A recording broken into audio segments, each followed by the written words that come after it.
15일 날 이재명 대표 전화를 받고 그 순간부터 지금까지 오만 생각이 다 머릿속에 맴돌아요. 그래도 뭐 지난 일은 지난 일이고요. 과거에 붙잡히면 미래로 나갈 수 없고. 네, 박용진 전 의원은 비명행사의 대표격으로 꼽히죠. 이재명 대표를 만나기 전까지 여러 생각이 많았다고 소회를 밝혔는데요. 막상 만나서는 분위기가 나쁘지 않았습니다. 아이고 얼마나 고생입니까. 이렇게 있는 얼굴로 다시 만나게 된다고 전화했는데 좋습니다. 박 의원께서 힘든 상황인데도 이렇게 함께 고맙습니다. 힘들죠. 총선 과정에서 이 일들이 저한테는 모진 기억이고, 모진 기억과 관련해서 아까 말씀드린 것처럼 이렇게 있는 얼굴로 맞이할 수 있게 된 거 다행이라고 생각하고요. 국민들의 불안이 큰 상황에서 민주주의의 위기를 극복하기 위해 뭉쳐야 한다는 인식, 두 사람은 함께 했습니다. 박용진 전 의원은 당이 힘을 합쳐서 국민 통합을 이뤄내자고 말했고요. 이재명 대표도 박 전 의원의 역할이 앞으로 많아질 거라고 화답했습니다. 손잡고 잘 당의 승리를 만들어 나가면 될 것 같습니다. 그렇지 하고 비공개로 돌아가겠습니다. 어려운 자리인데 흔쾌히 함께 해줘서 진짜 고맙습니다. 역시 큰 정신이가요. 이번 대선이 5% 싸움이 될 거라는 예측 속에서 이재명 대표는 당내 통합 행보를 차근차근 밟아가고 있습니다. 그런데 민주당 안에서뿐 아니라 밖에서도 손을 잡아야 한다는 그런 제언들이 나오고 있습니다. 중도 보수 연대를 만들어야 한다는 건데요. 말은 좋은데 현실성이 있는 얘기일까요? 예. 이재명 대표와 박용진 전 의원 오늘 점심 식사를 같이 한 것이죠. 비명행사라는 사실 이게 정치권에서 만들어진 총선 때 신조어였는데 그 대표적인 인물이었고 겉으로는 화기애애하고 담담한 모습도 보이고 또 총선 얘기도 거침없이 만나면서부터 이야기를 했어요. 겉으로는 화기애애한데 속으로도 그랬나요? 그래서 제가 오기 전에 박용진 의원하고 통화를 한번 해봤습니다. 통화하셨어요? 예. 예. 언론에 이제 잘 마무리된 것처럼 나왔잖아요.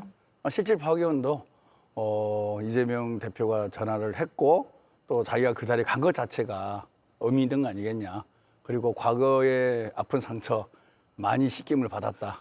예. 예. 씻김을 받았다고요? 예. 해소가 많이 됐다. 뭐 100%는 아니겠죠. 예. 예. 어려운 과정이었고 또 모진 기억이라는 표현을 썼지 않습니까? 그렇지만은 과거에 얽매여서는 한 발짝도 앞으로 나갈 수 없다는 걸 본인도 알고 있고요. 당에서 역할이 부여되면은 아마 열심히 하리라고 생각하고 지금까지 이제 많은 분들을 만나고 있지 않습니까? 네. 다 만난 것들이 꽤 괜찮은 성과를 내고 있는 것 같아요. 그리고 당원들의 던지는 메시지도 작은 차이를 두고 서로 싸우는 이런 분위기보다는 큰 틀에서 탄핵 반대 세력들을 이번에 제대로 법의 심판과 역사의 심판을 받게끔 우리가 똘똘 뭉치자. 네. 이런 메시지를 던지는 효과 측면에서도 상당히 좋은 그림이 연출됐다 이렇게 생각하고 있습니다. 예. 국민의힘 시각에서 보면 지난주에도 말씀해 주셨고요. 야당은 뭉치는데 우리는 지금 아직 그러지 못하고 있다라는 측면에서 위기감도 느낀다라는 취지의 말씀하셨는데 국민의힘도 선거전으로 돌입하면 그런 지금 같은 모습들이 나올까요? 어떻게 보십니까? 나와야 되는데요. 통상적으로는 나오죠. 박용진 의원 같은 경우 제가 볼 때 글쎄요, 마음이 많이 씻겼을까? 예. 제 경험상 씻기진 않을 거예요. 안 씻겼을 거예요. 그런데 박용진 의원도 앞으로 정치적인 행보에서 한 발 더 앞으로 나아가기 위해서 지금은 통합할 때다, 양보할 때다라고 생각을 한 것 같고요. 저런 모습들을 보면 국민의힘에서도 지금 대통령 탄핵을 두고 이렇게 싸울 것이 아니라 미래를 향한 행보를 보여야 되는데 아직까지도 그 행보는 못하고 있는 것 같습니다. 아까 말씀하셨지만 헌재 판결이 나와야 그때 가서 아마 본 모습으로 돌아가려고 노력하거나 대선 준비해서 대선 승리를 위한 노력을 할 것 같은데 제가 볼 때는 지금 뱃머리를 돌리지 않으면 헌재 결정이 나온 이후에 전략을 바꾼다고 해도 쉽지 않을 것 같아요. 그래서 저는 여전히 지금 빨리 한시라도 빨리 국민의힘이 계엄 관련된 대국민 사과하고 지금 방향을 선회할 때다라고 저는 생각을 합니다. 네. 자, 그 시간이 머지는 않은 것 같습니다. 헌법재판소의 결론이 나와야 될 테니까요. 김병욱 의원님, 네. 7인회와 이재명 대표가 최근에 오찬을 함께했다 이런 보도가 나왔고 그 보도 내용도 그렇죠. 회동에서 나왔던 발언 내용도 지금 보도가 되고 있어요. 네. 대체로 맞는 건지 확인 좀 해주세요. 수도권에 50대 중진 페이스메이커가 필요하다는 취지의 언급도 나왔다고 하고 이재명 대표는 민주당에서 다양한 대선 후보들이 나왔으면 좋겠다라는 발언을 했다고 하는데 이것도 궁금하네요. 누굽니까? 50대 중... 비공개로 만난 대화 내용을 공개적으로 얘기를 해야 되는데 공개가 되어버렸어요 지금. 그러니까 예. 언론에 일부 나왔는데요. 경선이 경선답게 잘 치러지면 좋겠다라는 뜻이죠. 예. 그런데 이제 어쨌든 여론조사 결과는 이재명 대표에 너무 쏠려 있다 보니까 과연 경선에 효과가 나올 수 있겠느냐, 뭐 이런 어떤 얘기가 나왔지만 뭐 페이스메이커라든지 이런 단어들은 안 나왔습니다. 예. 전체적인 분위기가 뭐 그런 걸 좀 걱정하는 몇몇 우리 멤버들의 의견이 있었고 경선이 너무 일방적으로 끝나버릴 것을 뭐 그런 걸 걱정하시는 걱정을 건가요? 하는 거죠. 예. 경선이 경선답게 예, 좀 치열한 면도 있고 경쟁하는 모습을 그리고, 보여야 되는데 정책에 대해서도 국민들에게 고민거리를 던져줄 수 있는 예. 그런 치열함이 좀 있어야 되지 않습니까? 예. 또 그 과정에서 우리 당 내에 이질감도 해소가 되고 하나로 더 단단히 뭉쳐지는 거죠. 그 힘을 갖고 본선을 가는 거 아니겠어요?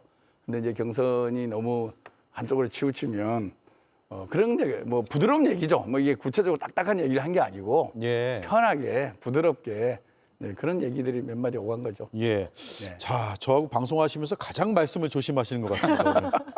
더 이상 묻지 않겠습니다. 방송 끝나고 묻겠습니다. 네. 근데 경선이 좀 싱거울 것이다라는 네. 건 바깥에서 보기에도 민주당의 모습이 그렇게 비춰질 수 있을 것 같아요. 왜냐하면 민주당 일극체제라는 비판이 지금 지속적으로 계속 나오고 있었잖아요. 뭐 이재명 대표의 사법 리스크 다음으로 많이 언급됐던 게 민주당의 이재명 독재 내지는 일극체제 때문에 이재명 대표 경쟁력이 오히려 약화될 수밖에 없을 거다. 이런 비판들이 많아서 건강한 경쟁을 하는 것이 필요하다. 당 내, 당 밖에서도 많이 나왔는데요. 저는 이게 이제 페이스메이커라는 얘기가 나오는데 네. 이거를 민주당이나 이재명 대표 쪽에서도 조심을 해야 되는 게 제가 알기로 지난번 2017년도 돼서 문재인 후보가 있을 때요. 그때 민주당 내에서 페이스메이커 역할을 이재명 대표가 했던 걸로 제가 기억을 해요. 그 당시에 예. 공식적으로 나온 건 아니지만 경선에 이재명 그때 지사로서 참여하면서 사실은 민주당 내에서도 건강한 경쟁과 토론이 있다. 이 역할을 이재명 지사가 담당을 했었는데 그때 뭐 사이가 틀어졌다 이런 여담도 있었고요. 그래서 이게 사실은 정치인들이 어떤 도전을 하고 특히 대통령 경선에 도전을 했을 때는 이게 그냥 이렇게 파트너링으로 하면 되지는 않거든요. 하게 되면 정치인들은 진짜 목숨 걸고 뛰게 돼요. 그렇게 되면 사실 선을 넘는 것도 있을 수 있고 아까 말씀하신 대로 건강하고 화목하게 할 수 있는 경쟁이 아니라 네. 사실은 굉장히 날카로운 경쟁이 되면 오히려 후보들에게 또 치명적인 또 상처가 될 수도 있어서 이재명 대표가 민주당이 어떠한 전략을 가지고 이런 이야기들이 나오는지는 모르겠는데 항상 도움이 되는 것 같지는 않더라. 저는 개인적으로 그렇게 생각을 합니다. 자, 페이스메이커라는 단어는 안 나왔습니다. 그건 언론에서 붙인 건가요? 다양성과 활력을 불어넣는 그런 경선이면 좋겠다. 이런 얘기가 오간 거지 페이스메이커라는 단어는 안 나왔는데 언론들이 이렇게 쓰는 것 같습니다. 근데 혹시 예. 김병욱 의원님이 페이스메이커 되시는 건 아니죠? 예. 그러네요. 가능성이. 전혀 수도권 예. 50대시니까. 전혀 안 있습니다. 알겠습니다. 화목할 수는 없고 이제 치열해질 것이다 이 말씀하셨는데 저희도 지금 화목하게 얘기하는 것 같지만 이제 치열한 얘기가 나올 것 같습니다. 일단 정성호 의원 친명계에서 제가 친명계 좌장입니까 물었더니 이재명 대표와 정치적 동반자입니다 이렇게 표현해달라고 해서 이재명 대표와 정치적 동반자로 불리는 정성호 의원의 오늘 발언 파장이 있었습니다. 들어보시죠. 뭐 할 수만 있다면 좀 그렇게 했으면 좋겠습니다. 한동훈, 유승민 두 분은 국민의힘 소속이고 이준석 대표도 조기 대선이 있다고 하면 출마를 굉장히 신중하게 고려하고 있지 않습니까? 그런 상황에서 같이 하기 힘들겠지만 지금 상황은 아직 탄핵이 종결되지 않고 있고 탄핵 반대 세력들이 강하게 결집하는 그 상황에서는 같이 하는 게 좋겠다는 생각이 들고요. 자, 요약하면 중도 보수 연대를 해야 된다. 그리고 구체적으로 3명의 이름을 얘기했거든요. 그래서 민현주 의원께 먼저 드려야 될 것 같아요. 유승민, 한동훈, 그리고 개혁신당의 이준석 이런 인물들과 연대하고 싶다. 네. 가능할까요? 저는 단언컨대 가능하지 않다라고 불가능하다. 보고요. 네, 이 세 정치인들의 정치적인 목표는 대통령이에요. 그냥 국회의원 뺏지다는 게 목표가 아니고 제가 아는 한은 대선을 위해서 이제까지도 뛰어왔고 앞으로도 아마 그 대선을 위해서 정치를 할 분들이라서 지금 정성호 의원이 이렇게 이야기를 하는 거는 국힘이 너무나 취약한 지금 대선 준비에서 너무나 취약한 상황이고 극우로 향하고 있기 때문에 국힘 내에서 대화가 통할 수 있고 경제든 안보든 정책적으로 통할 수 있는 정치인들을 지목한 것 같고요. 예. 그리고 또 하나는 국힘을 더 흔들어 놓자. 그래서 합리적인 보수 정책이나 보수 정치를 주장하는 이런 정치인들의 그 빈 자리를 민주당이 메꾸겠다라고 하는 자신감에 넘치는 전략 같은데요. 결코 이 세 정치인들은 민주당과 손잡을 일은 없을 거다라고 저는 생각합니다. 단언컨대 없다. 뭐 정치라는 게 단언컨대 없다라는 게 성립한 적이 있었습니까? 예. 가능성은 항상 있는데 국민의힘 아직은 흔들기다라는 거 동의하세요? 흔들기라기보다는 지금 국민의힘의 모습이 극우 정당 또는 탄핵에 대한 반성이 없는 정말로 뭐 범죄 정당이라고까지 표현하기는 좀 과하지만 그런 모습을 보여주고 있는 거죠. 쉽게 해서 참 보수의 길을 가고 있으면 정성호 의원님이 저런 얘기를 못 하겠죠. 분명히 지금 국민의힘은 보수 정당이라기보다는 극우 정당에 가까운 모습을 보여주고 있고 탄핵에 대해서도 진정한 사과를 비상계엄에 대해서도 진정한 사과를 하고 있지 않지 않습니까? 그리고 서부지방법원 폭동에 대해서도 예. 마치 경찰을 탓하는 듯한 얘기가 나오고 있고 이런 것들을 종합해 보면 많은 국민들이 국민의힘이 과연 어떤 색깔을 갖고 지향을 하고 있는지 걱정을 많이 할 거예요. 그런 부분에서 국민의힘 흔들기라는 목적의식을 갖고 한 발언은 아니고 실질적으로 국민의힘에서도 많은 의견들이 이질적으로 결합이 돼 있을 거라고 생각합니다. 그 부분에서 한번 반성할 수 있는 한번 되돌아서 생각해 볼 수 있는 기회를 주는 정도의 발언이라고 생각하고요. 저는 이번 대선이 탄핵 찬성파와 탄핵 반대파로 나눠졌으면 하는 희망을 갖고 있습니다. 네. 예, 그런 의미에서 정성호 의원이 거론한 세 사람은 그래도 국민의힘 소속이고 개혁신당 소속이지만 비상금에 대해서는 불법이고 잘못됐다. 그리고 탄핵은 해야 된다라는 입장을 펴기 때문에 어느 정도의 연대 틀의 기본은 없는 건 아닙니다. 분명히 있는 거죠. 있는 건데 사실 이 연대를 하려고 하면 저희 당이 소수당이어야 되는데 다수당이고 어석이 많이 있습니다. 그러다 보니까 연대에 관련된 필요 충분 조건을 맞추기는 또 쉽지 않은 부분들도 사실 있는 네. 거거든요. 과거에 DJP 연합이라든지 3당 연합의 역사를 보면 항상 소수당이었기 때문에 그 연대와 연합이 가능한 조건들이 붙는 거거든요. 그런 측면에서는 여러 가지 뭐 조건은 다르지만 국민의힘의 탄핵 찬성과 탄핵 반대라는 부분에 대해서는 분명하게 역사적으로 국민들에게 다시 한번 생각할 수 있는 기회를 주는 의미에서는 한번 중요한 메시지를 던졌다 이런 생각을 하고 있습니다. 예, 근데 저는 이제 뭐 그런 국민의힘이 지금 탄핵을 반성을 안 하고 지도부 중심으로 그렇죠. 탄핵 반성을 안 하고 개헌 반성을 안 하고 있고 지금 이 탄핵 사태에서도 반성 없이 극우로 지금 돌주를 하고 있다라는 거에는 동의를 하는데요. 근데 이분들은 지금 대선 준비에 사실 대선에 나오는 걸로 거의 기정사실화된 분들이에요. 세 분이. 물론 이준석 의원 같은 경우에는 국민의힘은 아니지만 어쨌든 보수 진영에서는 나오는 것을 본인이 스스로 그렇게 얘기를 하고 있고 유승민 전 의원이나 한동훈 전 대표도 준비하고 있는 건 사실은 뭐 다 알고 있는 비밀입니다. 그런데 이런 대선을 준비하고 있는 후보분들에게 정성호 의원이 이렇게 뭐 합치자, 힘을 합치자, 연대하자라고 말하는 건 좀 예의가 없는 것이 아닌가 저는 예. 그렇게 생각을 하고요. 뭐 정책적인 연대를 하자 이것도 아니고 민주당과 연대를 하자라는 정치인 세 분을 딱 이름을 지목하는 건 좀 예의상 좀 잘못됐다라고 생각을 하고 물론 김 의원님 말씀에 저 전적으로 동의해요. 국민의힘이 반성을 안 하고 있고 그거를 향해서 달리고 있다는 건 이미 뭐 국민들 많은 분들이 그렇게 걱정을 하시는 부분이라서 이 모든 탓은 국민의힘에게 있는 것도 맞지만 그래도 정성호 의원님 정도면 상대 정치인들에 대한 예의는 지켜야 된다라고 저는 생각을 합니다. 네, 예의가 아닌 것 같다라는데 일단 공개적으로 입장이 나온 쪽을 먼저 말씀드리면 천하람 개혁신당 원내대표가 마치 이재명을 대선 주자로 인정하는 야권 대선 연대와 비슷하게 해석될 수 있다. 이재명을 위한 대선 연대에는 참여할 생각이 없다라고 밝혔습니다. 당의 입장이겠죠. 지금 당대표 권한대행 하고 있죠. 있으니까요. 예. 입장을 분명히 밝혔고요. 한동훈 전 대표 입장은 제가 확인한 것은 아직 없는데 민현주 의원의 해석과 크게 다르지 않을 수 있다는 생각이 들고 네.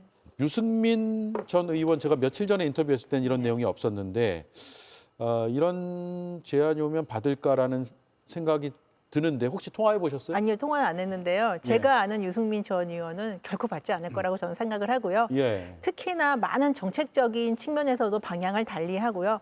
민주당 의원들과 친분이 있는 건 저도 알고 있는데 몇몇 분들과 그정 친분이 있다는 거는 이런 중요한 국면에서 연대를 한다는 것이 아니라 정책적으로 소통을 할 수 있다는 의미인 것이기 때문에 예. 민주당에서 아까도 말씀드렸지만 정성호 의원이 큰 준비를 하고 있는 정치인들을 향해서 마치 이재명 대표 밑으로 들어와라고 하는 메시지로 들릴 수 있는 이런 제안은 예의가 아니다라고 저는 생각을 합니다. 예. 저는 천하람 원내대표가 너무 피의식이 큰 것 같아요. 왜 이게 이재명을 위한 연대라고 발언했지 않습니까?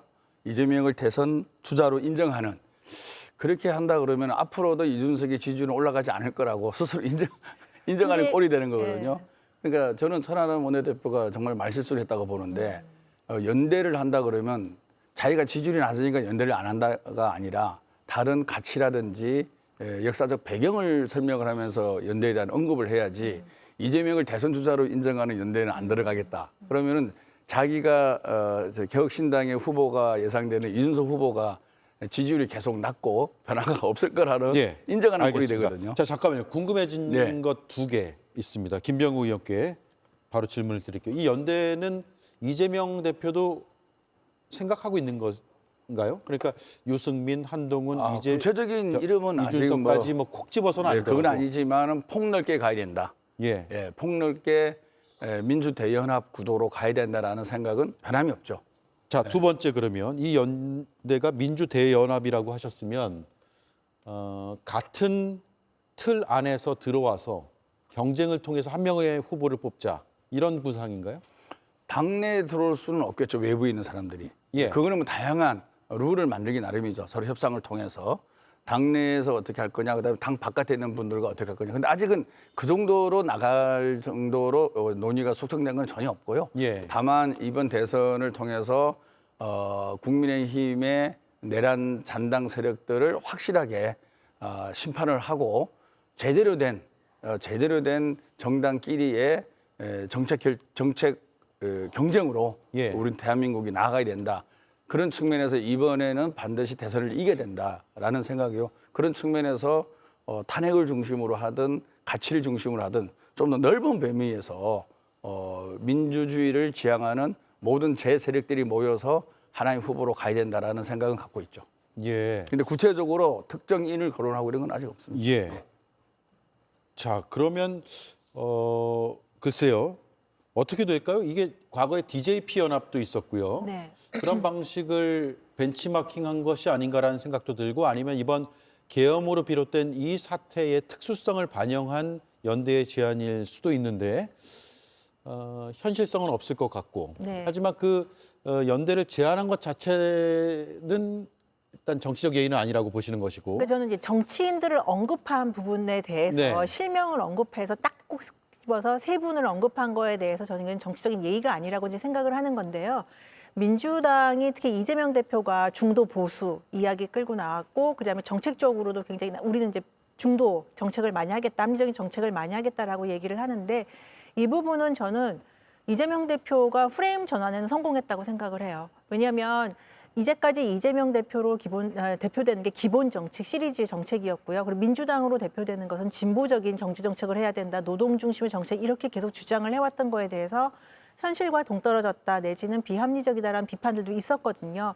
근데 이 부분을 이재명 대표와 민주당이 전환을 하기 위해서 정말 프레임 전환에는 저는 성공했다고 보면서 그래서 국힘에서 소위 말해서 대접받지 못하는 정치인들을 그 큰 지도자급 정치인들을 언급하면서 그들과 손잡겠다라고 하는 것 같은데요. 네. 정책적인 부분에서 민주당이나 이재명 대표가 우클릭을 하는 부분에 대해서는 저는 평가합니다. 그런데 다시 한번 말씀드리지만 정치인과 연대와 정책적 연대는 다르거든요. 그래서 정치인과 연대를 원하신다면 대통령이 당선된 이후에 그다음에 대통령으로서 국정 운영에 도와달라. 그래서 연대를 하자. 이런 건 모르겠지만 큰 선거 대선을 앞두고 나서 정치인들과 연대를 하자라는 건 아까 그런 뜻을 말한 적 없다라고 말씀하시지만 받아들이는 정치인들 입장에서는 어떻게 보면 이재명 대표를 도와라라고밖에는 받아들여지지가 않죠. 왜냐하면 민주당의 대선의 가장 유력한 후보는 이재명 대표이기 때문에 저는 그런 측면에서 말씀을 드리는데 이 모든 논란의 사실은 시작은 국민의힘 내에서 지금 평가를 받아야 되는 개혁적이고 합리적인 목소리를 대표하는 정치인들이 대접을 못 받기 때문입니다. 네. 대선 후보군들 쭉 보시면 아시겠지만 김문수, 홍준표 지사 중심이고 사실은 오세훈 후보도 시장님도 중간으로 빠져 있지만요. 한동훈이나 유승민 의원 같은 경우는 밑으로 내려가 있거든요. 이러한 국민의힘에서의 구도를 봤을 때 민주당이 계속 국민의힘 중심으로 한 개혁적이고 합리적인 목소리를 내는 정치인들을 흔들게 하는 거다라고 저는 보는 겁니다. 네. 마지막으로 한 말씀 듣고 넘어갈게요. 우클릭이라는 표현은 맞지 않고요. 사실은 진보냐, 중도냐, 보수냐는 그 시대가 결정하는 거 아니겠습니까? 고정된 건 없죠. 특히 정치 세계는 그렇습니다. 그리고 저희가 사실 유럽의 기준에 본다 그러면 가장 가치지향적인 정당이 많은 나라들이 유럽에 다 있지 않습니까? 우리는 사실은 중도 또는 중도 보수에 가까운 민주당은 분명히 맞습니다. 그거는 정치학자들이 다 그렇게 평가를 하고 있고요. 기본 사회, 기본 소득을 주장한 배경은 자본주의가 고도화됨으로 인해서 빈부격차가 벌어지고 있고 기술이 진보되면서 그 격차가 더 벌어지고 있는 거죠. 그래서 이 격차가 벌어졌을 때 사회적 비용은 도저히 감당이 안 된다. 미리 이분들이 기본적인 삶을 영위할 수 있게끔 국가가 책임 있게 기본적 소득을 보장하자 이런 발상에서 출발한 거죠. 그런데 그 과정에 우리나라가 저성장의 속도가 너무 빨라지고 있습니다. 그러다 보니까 국가 재정도 부족해지고 있고 특히 세수가 많이 적어지고 있어요. 그래서 기본 사회를 향한 지향은 분명히 우리가 갔대. 지금 단기적으로 향후 몇 년 동안은 어떻게 할 것인가. 그 부분에 있어서 성장에다 방점을 찍어서 성장을 어느 정도 이룬 다음에 분배와 복지를 가져가자. 그것이 이제 이재명 대표의 최근의 입장이거든. 이거는 상당히 실용적이고 국익과 국민의 삶의 질을 위해서 반드시 해야 될 일을 제대로 하는 거죠. 그것을 우클릭이다, 노선의 전환이다, 또 포퓰리스트다 이렇게 평가하는 거는 저는 맞지 않다고 보고요. 이런 과정을 통해서 저는 정치가 더 국민들에게 다가서고 국민들의 니즈를 충족시킬 수 있는 그 시스템을 갖춰 나가는 것이 제대로 된 저는 민주정당이라고 봅니다. 그런 면에서는 상당히 의미 있는 현 경제 환경에 대한 진단을 한 것이고 그 진단에 맞는 정책을 제대로 만들어내기 위해서 노력을 하는 것이고 그러기 위해서 화두를 던지고 그 화두에 맞게끔 우리 지지자들이나 중도층들한테 어필을 하는 거죠. 그런 과정에서 또 상호 소통을 하면서 일부 부족한 정책은 또 메꿔 나가서 완성된 모양으로 대선이 치러지면 대선 공약으로 나오는 그런 과정을 밟아 나가는 겁니다. 그래서 이 부분은 저는 국민들께서 좀 깊이 있게 고민해 주고 생각해 주시면 좋겠습니다. 왜 이재명 대표가 그런 어떻게 보면 자세의 변화를 생겼을까라는 부분에 대해서 고민해 주신다 그러면 충분히 끄덕이지 않을까. 그게 실용주의의 본모습이다. 그런 말씀을 드립니다. 민현주 의원은 스스로 중도 보수라고 생각하세요? 네, 저는 중도 성향이 강하죠. 네, 그래서 예. 국민의힘한테 대접을 잘 못 받긴 하는데요. 예. 저는 분명히 중도 세력입니다. 예. 네. 이재명 대표의 중도 보수 발언 네. 네. 이해가 안 가는 부분이 있습니까?